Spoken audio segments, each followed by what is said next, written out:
하나님이라는 제목으로 나누겠습니다. 교양으로 읽는 기독교라는 책에서는 이 종교의 핵심을 해석하는 공동체로 보고 있습니다.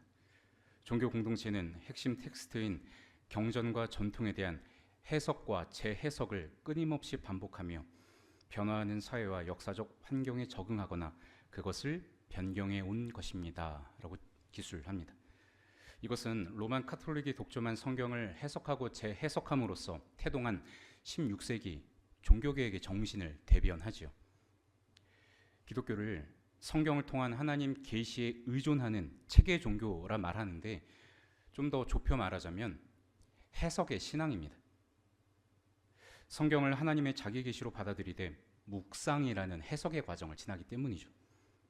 기독교 신앙은 변화하는 사회 환경 속에서 그 현실이 전부가 아님을 알려야 하는 시대적 사명이 있기에 성경에 대한 해석과 재해석을 끊임없이 반복해야 할 책임이 있습니다.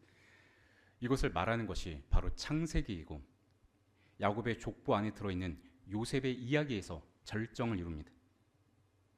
요셉의 내러티브를 관통하는 테마가 무엇이죠? 꿈이죠. 꿈은 두 가지 특징을 갖습니다.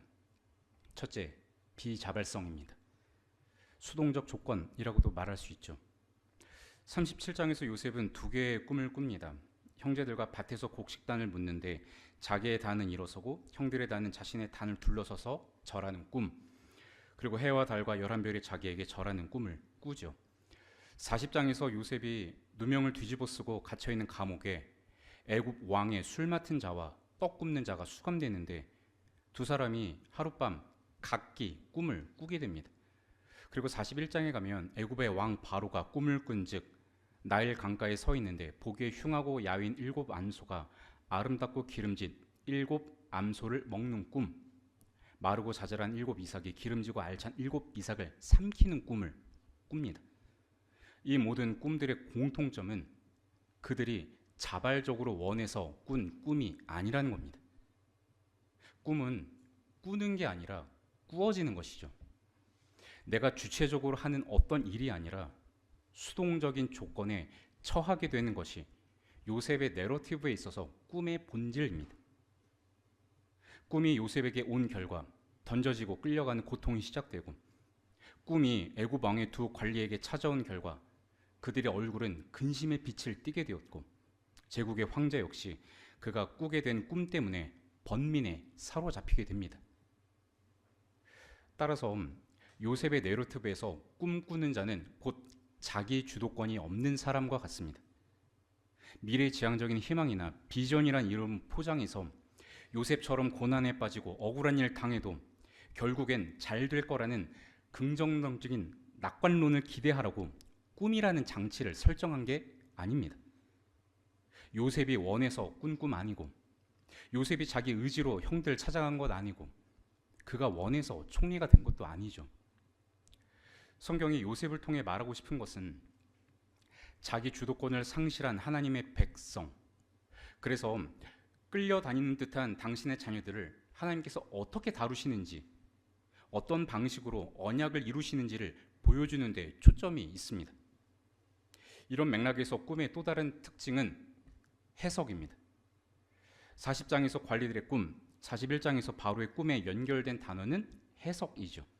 우리가 꿈을 꾸었으나 이를 해석할 자가 없도다. 그의 꿈을 말했으나 그것을 바로에게 해석하는 자가 없었더라. 수동적으로 꾸게 된 꿈에 해석이 필요함을 구조적으로 강조합니다. 여기 해석할 자, 해석하는 사람이라고 말한 지점에서 성경은 한 사람과 관련지어 보라고 요청한 것 같습니다. 꿈꾸는 자 요셉이죠. 요셉은 관리들의 꿈과 바로의 꿈을 해석해주는 사람으로 등장합니다. 하지만 꿈을 해석해주는 요셉 또한 해석이 필요합니다. 왜냐하면 그의 삶의 궤적이 마치 꿈처럼 자기 주도권 없이 흘러가고 있기 때문입니다. 요셉은 수동적으로 꾸게 된 꿈을 형들에게 말함으로써 미움과 분노를 샀고 그로 인해 내던져지고 끌려가고 누명을 쓰고 더 깊은 구덩이 곧 감옥으로 떨어집니다. 요셉이 채색 옷을 입고 다닐 때 상상할 수 없었고 그의 미래를 가늠해 볼 때 선택지에 없었을 일들이죠. 상상과 예측을 벗어나는 비참한 일들을 요셉이 당할 때 그의 마음속에 어떤 생각이 떠올랐을까요? 이 모든 일이 현실이 아니라 꿈이라면 얼마나 좋을까? 그래서 꿈에서 깨면 아무 일도 없던 게 되고 예전처럼 아버지의 집에 있다면 얼마나 좋을까 생각하지 않았을까요? 원하지 않게 비극적인 일을 당한 분들, 그래서 엄연한 현실이지만 그 현실이 너무나 잔혹하고 참혹하기에 오히려 현실감이 느껴지지 않고, 그래서 이전의 상태로 돌아가기를 갈망하는 사람들의 마음에서 터져나오는 그 한숨과 같습니다. 이게 꿈이라면 얼마나 좋을까? 비극적인 일이 일어나기 전으로 되돌리고 싶은 마음, 잔인한 현실을 부정하고 싶고 벗어나고 싶은 마음이 강하게 올라올 때 사람들은 그것을 악몽이라 이름 붙입니다. 차라리 꿈이었으면 좋겠다. 그 마음이 담겨진 언어가 악몽 같은 현실입니다. 요셉의 이야기는 꿈의 두 가지 특징을 다 보여줍니다. 그는 하나님이 꾸게 하신 꿈을 수동적으로 꾸었고 그 꿈을 이야기한 대가로 악몽 같은 현실에 던져집니다. 꿈은 해석의 대상이기에 해석이 필요한 사람은 애굽의 관리나 애굽왕 바로 이전의 요셉 자신입니다. 요셉은 야곱의 족보 안에서 첫 번째로 언급하는 사람이죠. 이것은 요셉이 야곱의 집을 대표하는 사람이라고 보게 하는 효과가 있습니다. 이에 부합하듯 야곱은 요셉에게 채색옷을 입힘으로써 그를 장자처럼 대우하죠. 이런 그림과 구조는 하나님께서 아브라함에게 주신 하나님 나라 언약이 야곱, 곧 이스라엘을 통해 구체화되는데 그 언약에 속한 이스라엘 백성들이 어떤 삶의 자리에 있는지를 요셉을 통해 보여주는 것과 같습니다. 요셉은 아버지의 사랑을 받는 백성, 그래서 하나님을 사랑하고 형제를 사랑해야 할 언약 백성이 당하는 삶을 서사의 형식으로 보여주는 영화와 같습니다. 언약의 계보에 속한 백성들의 삶의 자리는 자기 주도권을 잃은 채 수동적으로 끌려가는 조건, 그래서 해석이 필요한 악몽 같은 현실입니다. 이것이 창세기 1차 독자들의 삶의 주소입니다. 이스라엘은 하나님의 편애를 받는 백성이니 예루살렘 성전이 있는 한 그들은 안전하다 믿었고, 특히 남유다는 다윗 왕조의 후손이니 그 왕위는 견고히 유지될 것을 의심하지 않았습니다. 그러나 남유다가 바벨론에 의해 정복당하고 견고한 예루살렘 성 무너지고 성전의 기물들은 빼앗기고 백성들은 포로의 신분으로 전락합니다. 그 모든 일은 요셉이 당했던 것처럼 옷이 빼앗기고 구덩이에 던져지고 포로로 끌려가는 것과 비슷합니다. 그렇게 구덩이에 던져진 포로의 자리에서 유다의 백성들은 그들의 상황을 해석하고자 했습니다. 해석이 되어야 바르게 반응할 수 있기 때문이죠. 그래서 조상들에게 주셨고 입을 통해 전해오던 하나님 말씀을 기록된 형태로 옮기기 시작했고 지금과 같은 본문으로 창세기의 말씀을 정리했습니다. 바벨론 포로들은 하나님의 말씀을 책에 담음으로써 그 말씀을 해석하고자 한 겁니다. 이 지점에서 책을 통한 해석의 신앙이 출발합니다. 텍스트의 해석은 컨텍스트로부터 오죠. 따라서 창세기 1차 독자들의 삶의 지평, 곧 그들의 상황과 맥락을 염두에 둘 때 그들에게 주셨던 창세기 텍스트를 오늘 우리에게 주시는 하나님 말씀으로 들을 수 있습니다.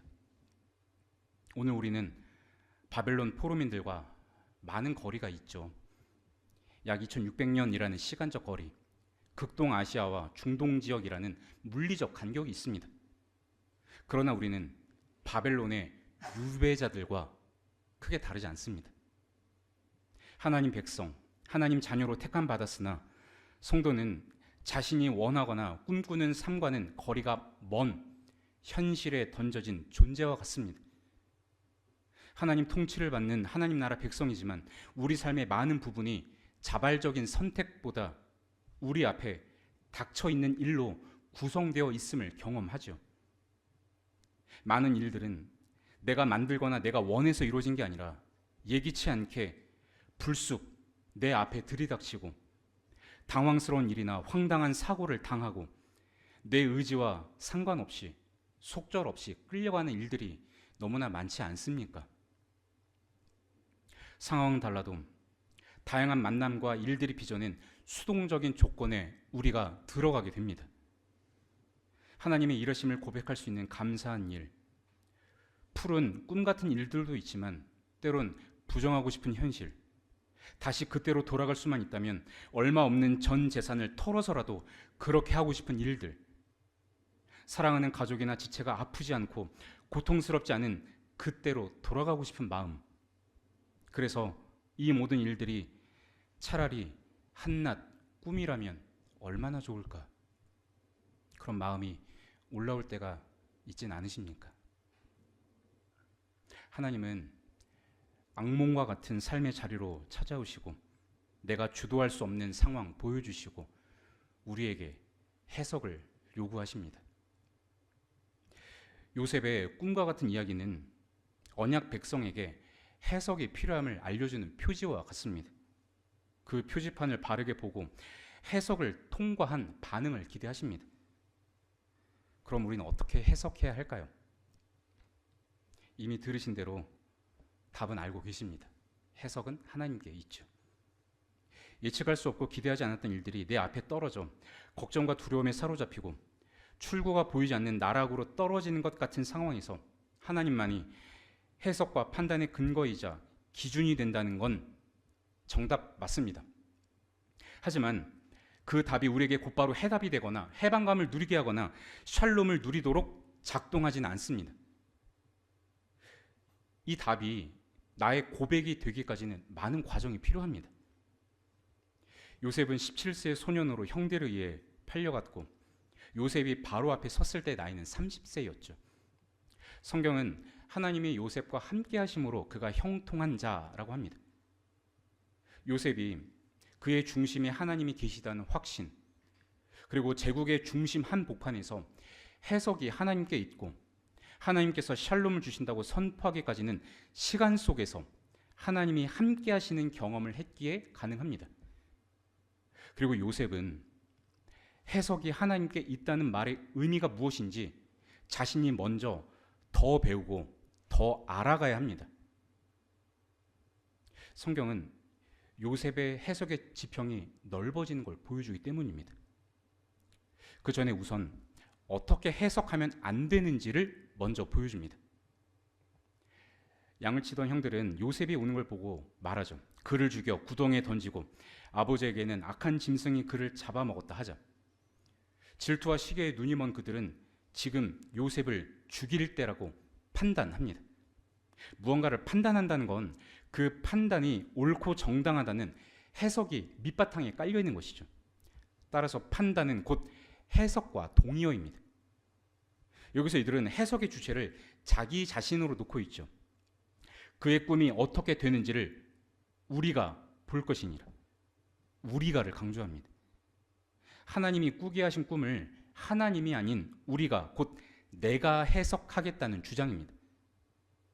자기 중심적으로 재빠르게 해석하고 성급하게 내린 판단이 빚어낸 행동의 결과는 무엇입니까? 샬롬이 아니라 죄와 고통의 지속적 확산입니다.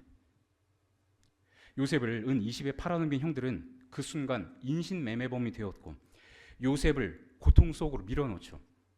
그리고는 그 추악함을 감추고자 염소를 죽이고 요셉의 옷에 피를 묻혀 아버지를 속입니다. 아버지는 그것을 알아보았다 말하죠. 피 묻은 요셉의 옷을 보고 해석했다는 것인데 야곱은 요셉이 분명히 찢겼다고 판단해 버립니다. 이 또한 눈에 보이는 것을 전부라고 여기는 얄팍하고 성급한 해석입니다. 그로 인해 야곱은 자기 옷을 찢고 오랜 시간 애통과 슬픔의 시간을 지납니다. 가능성이 이야기지만 만약 야곱이 고통 속에서도 후에 정신을 조금이라도 차렸다면 뭔가 석연치 않은 구석이 있음을 포착할 가능성이 있습니다. 아들들을 다 격리시키고 한 명씩 불러내서 이 옷을 발견할 당시 무슨 일이 있었는지 신문하고 각자의 진술에 모순되는 점이 보이면 그 틈을 파고들어서 실체를 들춰낼 기회도 있었을 겁니다. 하지만 야곱은 자기가 보는 것이 전부라고 해석해버리죠. 이 점에서 형제들과 야곱은 그 아버지의 그 아들 일을 할 수 있습니다. 형들의 재빠른 자기 판단이 빚어낸 죄는 요셉뿐만 아니라 아버지를 깊은 고통과 절망으로 빠뜨렸을 뿐만 아니라 자신들도 오랜 시간 두려움에 놓이게 되는 배경이 됩니다. 기근의 때에 양식을 구하러 온 형들을 알아본 요셉은 형들에게 정탐꾼이라는 혐의를 씌웠죠. 그리고 친동생인 베냐민을 데려오면 너희가 죽지 않을 것이라 제안합니다. 그때 형들은 서로 말하길 우리가 아우의 일로 말미암아 범죄했다 토로하고 그가 애걸할 때 그 마음의 괴로움을 보고도 듣지 않아 그 괴로움이 우리에게 임했다고 자백합니다. 오랜 기간 그들 안에 스며있던 죄책감이 수면 위로 드러난 것이죠. 요셉은 형들을 용서하고 그들과 화해하고 아버지 야곱의 일가가 애굽 고센에 정착하도록 돕지만 그럼에도 형들은 샬롬을 누리지 못합니다. 창세기 50장에서 아버지 야곱이 죽은 후 요셉이 우리를 미워하여 우리가 그에게 행한 모든 악을 되갚진 않을까 하는 두려움을 그들은 노출하죠. 이를 통해 성경은 하나님을 소외시키고 자기를 앞세운 섣부른 해석과 자기중심적 판단은 죄와 고통을 지속적으로 확산하는 영향력과 같다고 우리에게 보여줍니다. 그럼 어떻게 해야 할까요? 요셉의 내러티브를 보면 한 가지 흥미로운 점이 있습니다. 형들에 의해 옷이 벗겨지고 깊은 구덩이에 던져질 때 요셉은 말이 없습니다. 팔려갈 때도 그의 심정이 어땠는지 스스로 밝히지 않습니다. 보디발 아내의 유혹을 물리친 결과 누명을 뒤집어 쓰고 감옥에 갇힐 때도 요셉의 심경이 어떠했다고 성경에서는 말하지 않습니다. 요셉의 감정이 드러나는 것은 40장에서죠. 감옥 속에서 바로의 술 맡은 관리의 꿈을 해석해 주면서 당신이 풀려나 복직하거든 내 사정을 바로에게 아뢰어 이곳에서 건져 주소서. 이때 말합니다. 그리고는 자신이 히브리 땅에서 끌려온 자이고 옥에 갇힐 일은 행하지 않았다면서 억울함을 호소하죠. 형들에 의해 던져질 때 그는 분명 건져달라고 말했을 법한데 성경은 그 시점에서 밝히지 않고 40장에 와서야 나를 건져주소서라고 말합니다. 요셉도 우리와 같은 사람이기에 복잡한 감정이 하루에도 몇 번씩 뒤집히는 걸 경험했을 겁니다.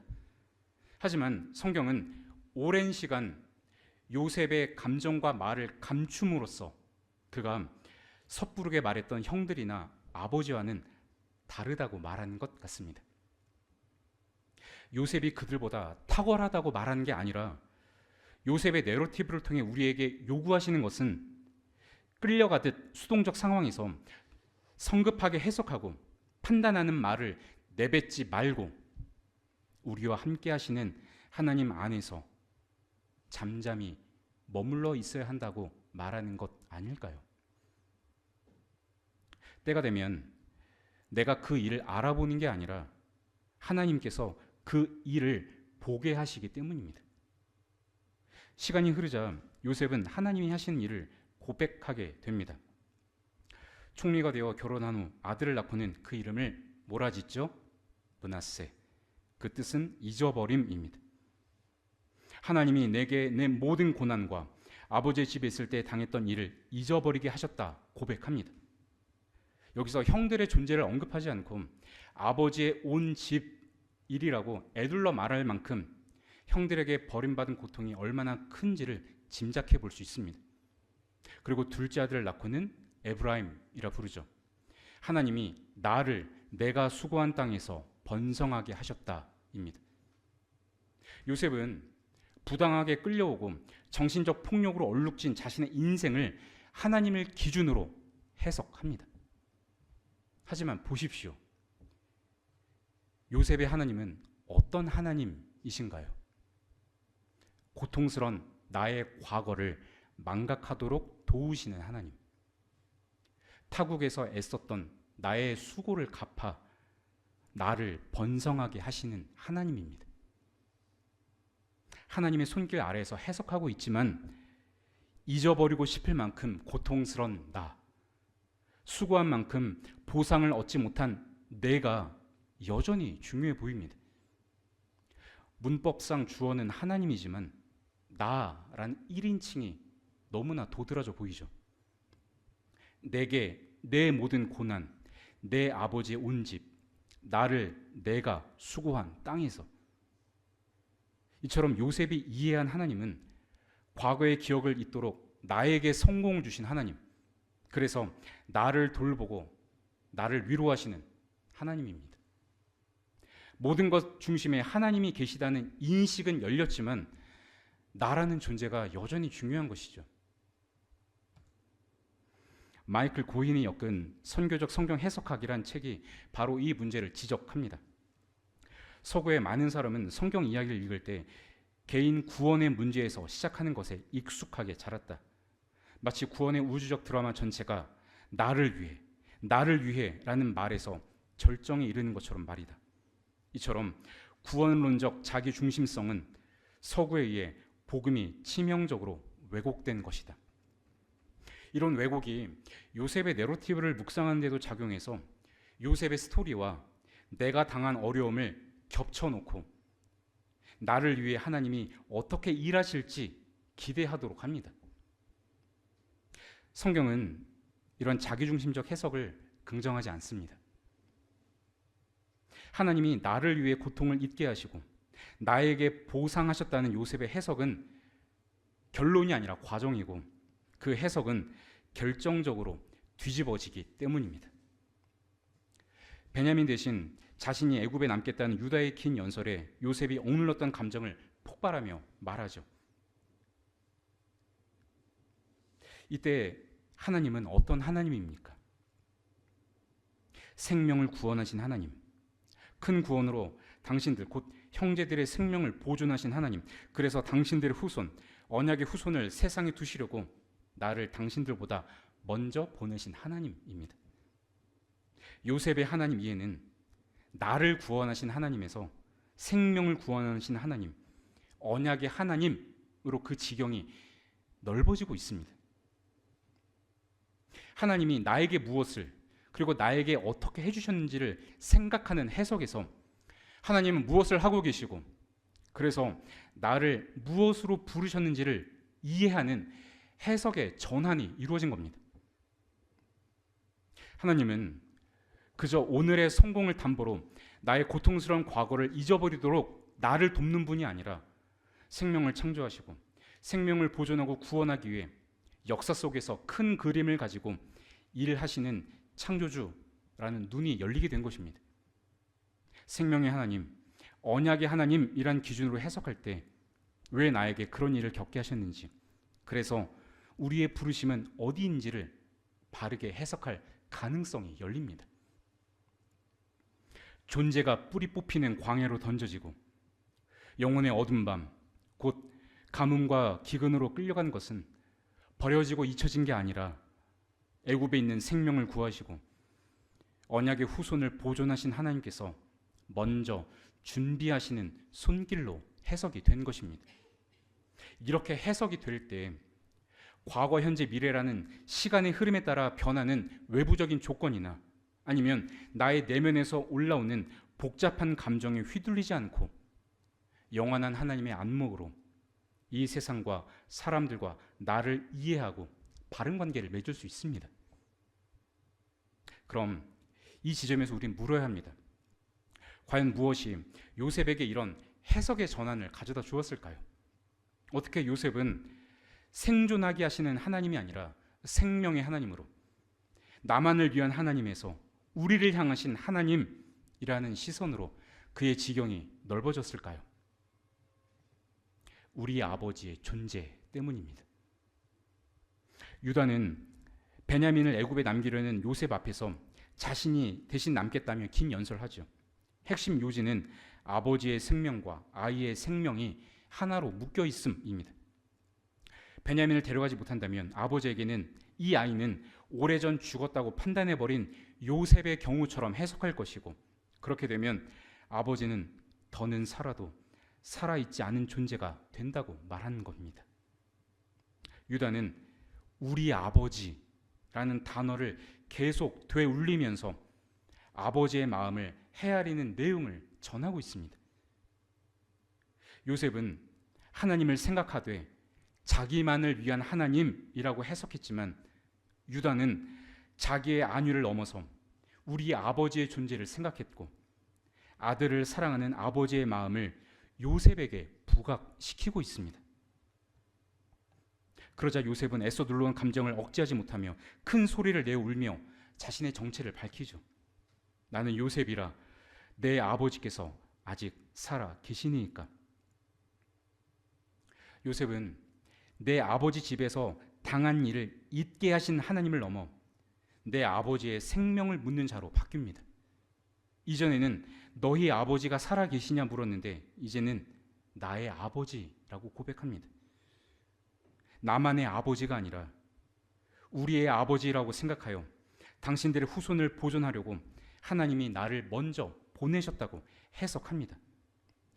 결국 아들을 사랑하는 아버지의 존재에 대한 선명한 인식이 아버지 야곱에게 언약을 주신 하나님의 마음에 합하게 해석할 수 있는 전환점이 된 것입니다. 따라서 성경은 요셉의 내러티브를 통해 우리에게 말합니다. 포로로 끌려가는 것 같은 수동적인 조건에서 우리에게 먼저 요청하는 것은 아버지의 존재입니다. 1차 독자들에게 아버지의 존재는 자신들의 조상 야곱의 하나님, 곧 언약을 주신 하나님으로 연결됩니다. 따라서 우리가 처하는 기막힌 일들 속에서 우리에게 먼저 필요한 해석은 어째서 이런 일이 내게 일어났는가 하는 원인 해석이 아니고, 하나님은 어째서 이런 일을 막지 않으셨나 하는 탄식도 아니고, 하나님은 창조의 하나님, 생명의 하나님, 언약의 하나님이라는 사실을 붙드는 것입니다. 신앙은 내 조건이나 내 감정이 아니라 하나님이 우리보다 먼저 계시다는 객관적 사실에서 출발하는 역사적 신앙이기 때문입니다. 크리스토퍼 라이트는 하나님 선교에서 말하길 우리의 선교 사역은 먼저 존재하는 하나님의 선교에서 나온다라고 했습니다. 먼저 존재하신 하나님, 창조주 하나님께서 만물의 유일한 왕으로서 당신의 통치, 곧 하나님 나라를 알리시는 선교에 우리를 초대하셨습니다. 따라서 우리에게 필요한 것은 복잡한 나의 감정이나 버거운 나의 상황보다 하나님이 먼저 존재하시고 하나님께서 당신의 미션을 실패 없이 이 땅에 완수하신다는 확신입니다. 야곱의 족보 안에 들어있는 요셉의 내러티브를 묵상하는 핵심 질문은 이것입니다. 야곱, 곧 이스라엘에게 주신 하나님의 약속은 어떻게 이루어지는가? 언약의 하나님은 어떻게 일하시는가? 하나님의 약속은 우리와 함께 하심으로 이루어지죠. 하지만 하나님이 함께 하시는 것의 내용은 원치 않게 끌려가는 것 같은 조건, 그리고 출구가 보이지 않는 답답하고 막막한 상황입니다. 그 자리에서 언약의 하나님은 어떻게 일하십니까? 아버지 마음을 헤아리는 해석을 통해서 일하십니다. 내가 통제할 수 없는 일이 발생할 때 차라리 꿈이라면 좋겠다는 탄식이 터져 나오는 자리로 끌려갈 때 성급하게 해석하지 말고 섣부른 판단 내뱉지 말고 이것은 하나님의 뜻이라고 곧장 정답으로 달려가지 않으셨으면 좋겠습니다. 창세기 45장에서는 보내셨다는 말을 3번 반복하죠. 요셉을 먼저 보내셨다는 확정적 선언은 그를 보내신 분이 하나님이심을 강조합니다. 먼저 계신 분이 먼저 보내실 수 있고 앞서 계신 하나님이 앞장서서 우리를 이끌어 가실 수 있습니다. 내가 끌려가는 것 같은 자리에서도 하나님은 그 시간 너머에서 우리를 바라보고 우리를 기다리시고 때로는 이 시간 속으로 침투해 들어오십니다. 먼저 계신 하나님, 앞서 계신 하나님께서 오늘의 시간으로 침투해 들어와 생명을 구원하시는 그 하나님의 역사를 우리는 섭리라고 부릅니다. 섭리는 인간의 의지가 하나님의 의지를 이기지 못한다는 겁니다. 창조의 하나님, 그리고 하나님의 섭리를 믿는 우리에게 필요한 건 나보다 먼저 존재하신 하나님에 대한 기억이며 그분이 해석하게 하실 것을 신뢰하여 언약의 하나님을 오늘 여기서 기억하며 반응하는 것입니다. 결국 창세기는 나는 창조주가 아니라 피조물이라는 사실을 받아들이라고 우리에게 요청합니다. 천지를 창조하고 생명을 구원하시는 하나님의 전능하신 손 안에 우리가 들어 있습니다. 결국 인간은 하나님을 떠나 아무것도 스스로 할 수 없는 피조물입니다. 따라서 복음은 내가 해석의 주체가 되지 않아도 된다는 소식입니다. 하나님이 해석하신다는 소식이 복음이기 때문입니다. 그래서 내가 해석하는 게 아니라 해석은 되어지는 것입니다. 우리의 역할은 포로된 자리에서 언약에 신실하신 하나님, 그래서 해석하게 하신 하나님을 오늘 여기서 기억하고 피조물의 자리에서 아버지 하나님의 존재감을 선명하게 보도록 구하는 것입니다. 이를 위해 한 가지 부탁을 드립니다. 요셉이 나만의 하나님에서 언약의 하나님으로 그의 해석이 전환되는데 유다가 역할을 하지요. 유다는 먼저 자신이 해석적인 전환을 통과했습니다. 그것을 보여주는 게 요셉의 내러티브 중간에 있는 38장 유다와 다말의 이야기죠. 유다는 자신을 속인 며느리 다말을 보며 말합니다. 그는 나보다 옳도다. 나는 틀렸고 당신이 옳다는 판결입니다. 처음엔 내가 옳다는 판단의 근거에서 다말을 끌어내 불사르라 명령했으나 유다는 다말이 내민 담보물을 알아보고는, 즉 해석하고는 자신이 틀렸다는 걸 인정합니다.